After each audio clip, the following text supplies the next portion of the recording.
இன்றைக்கு உங்களுக்கு ராகி மாவில் இடியப்பமாக வச்சு காட்ட போகிறேன். இது நான் கழுவி காய வச்சு வீட்டிலேயே திரிச்சம்மா. உங்களுக்கு தெரியும் தானே, அந்த பல்லுயிரண்டு அவைங்கிட்ட தான் வேண்டினது. ஆனால் உண்மையாக நல்லம்மா, நல்ல கல்லுகள் மண்ணுகள் ஒன்றுவே இல்லாமல் நல்லா சுத்தம் பண்ணி தான் தரீனம். அப்போ நான் இன்றைக்கு உங்களுக்கு ராகி மாவில் இப்போ ரைஸ் குக்கர் கப்பால் 1 கப் போட்டுருக்குறேன் மா. இது வந்து ஒரு 1/2 கப் அரிசி மா எடுத்துக்கிறேன். ரெண்டையும் கலந்து போட்டுத்தா நான் இன்றைக்கு இடியப்பம் வைக்க போகிறேன். 1/4 ஸ்பூன் உப்பு. நல்லா கொதி தண்ணி விட்டு நல்லா குழைக்க வேணும். கொதி தண்ணி விட வேணும். அப்போ தான் நல்ல வடிவாக வர முடியும்.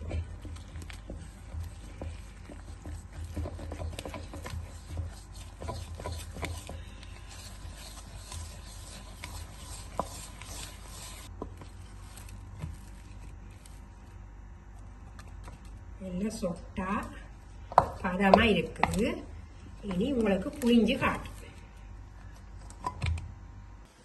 இது வந்து குரக்கனை வாங்கி நான் கழுவி காய வச்சு வீட்டில் திரிச்சு போட்டு தான் இதை அவிக்கிறேன். குரக்கன்னா நான் வாங்கினேன், அவையிட்ட பல்லுயிர அவையிட்ட வாங்கினா நீங்களும் வாங்கி செய்து பாருங்க. நல்ல ப்ராடக்டாக வேண்டிய நல்ல சாமான்கள் நீங்களும் வாங்குங்க. இடியப்பம் அவிஞ்சிட்டு இனி இறக்க போகும்.